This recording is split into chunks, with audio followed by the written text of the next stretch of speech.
تو ہمیں محتاط ہو جانا چاہیے اور اپنی پنجگانہ نماز کو مقررہ وقت پر ادا کرنا چاہیے۔ کہیں ایسا نہ ہو کہ ہم علم دین تو حاصل کرتے رہیں لیکن ہم تارک نماز کے ساتھ ساتھ فاسق بھی ٹھہریں۔ حضرت ابو ہریرہ رضی اللہ تعالیٰ عنہ سے روایت مروی ہے جس کو امام ابن ماجہ اور امام نسائی نے روایت کیا ہے۔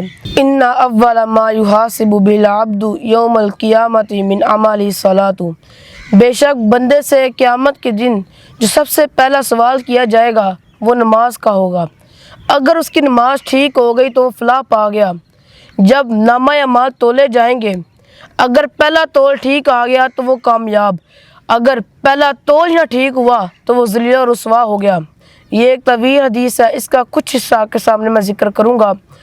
حضور علیہ الصلوۃ والسلام نے ارشاد فرمایا وَقَانَ يَوْمَ الْقِيَامَةِ مَعَ قَارُونَ وَفِرْعَوْنَ وَحَامَانَ وَأُبَيْ بن خلف، جو شخص نماز ترک کرتا ہے وہ قیامت کے دن حامان، قارون، فرعون اور ابی ابن خلف جیسوں کے ساتھ کھڑا کیا جائے گا۔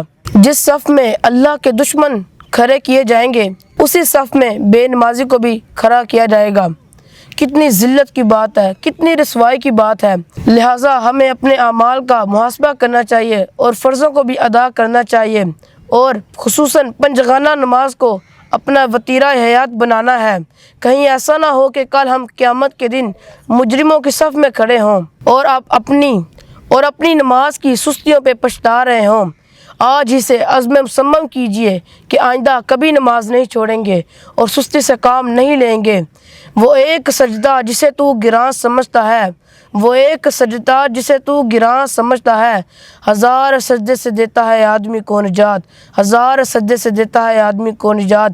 آئیے مل کر اللہ کے حضور بندگی کا سر جھکائیں اور پنجگانہ نماز کو اپنے مقررہ وقت پر ادا کریں۔